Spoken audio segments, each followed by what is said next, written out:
Laurent Barra a des choses à vous dire, Nicolas Vanier. Ouh là là. Quand un aventurier rencontre un autre aventurier, généralement, ça donne des histoires passionnantes à raconter et un moment de radio inoubliable à écouter. Alors, salut, chers collègues baroudeurs. Oui, Nicolas Vanier, bonjour. Je vais être honnête avec vous. Je ne suis pas réellement un aventurier. Comme vous, j'aurais adoré me confronter à la nature, aux éléments déchaînés, me surpasser, aller au-delà de mes limites. Mais je n'ai pas franchi le pas à cause de ce que l'on appelle généralement chez nous les lâches. La trouille. Oui, c'est fou que vous soyez là ce matin avec nous parce que je parlais de vous à une copine qui apprécie énormément votre travail. C'était il y a quelques jours. Et elle me disait que son genre de mec, c'était justement les aventuriers, le solitaire ténébreux qui part dans le grand froid, l'aventure, avec pour seul compagnon un couteau suisse, la photo de sa femme restée au pays et ses chiens de traîneau. Autant vous dire tout de suite que ce gars-là, c'est pas moi. Moi, j'ai pas de couteau, j'ai pas de chien et surtout, j'ai pas de femme. Non, la seule fois où je suis parti en expédition dans le grand froid, j'en garde un souvenir horrifiant. J'étais frigorifié, j'avais les doigts gelés, les lèvres bleutées, je tremblais et terriblement faim, j'avais faim et je ne rêvais que d'une seule chose, Nicolas Vanier, c'était de repérer, capturer et dévorer un véritable colin d'Alaska.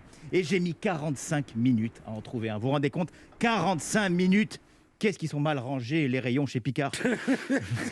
Et oui, parce qu'il est là, mon vrai point faible, Nicolas Vanier. Je ne supporte pas le froid. Mon pseudo sur Tinder, c'est rhinopharyngite. Vous l'aurez donc compris.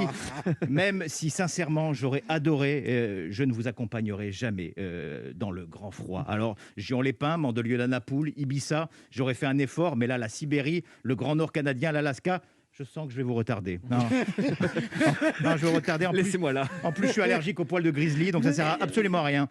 Alors, comme beaucoup de vos admirateurs, et encore plus depuis le premier confinement, je me suis mis à voyager avec votre œuvre, Nicolas Vanier. Je suis devenu un aventurier par procuration.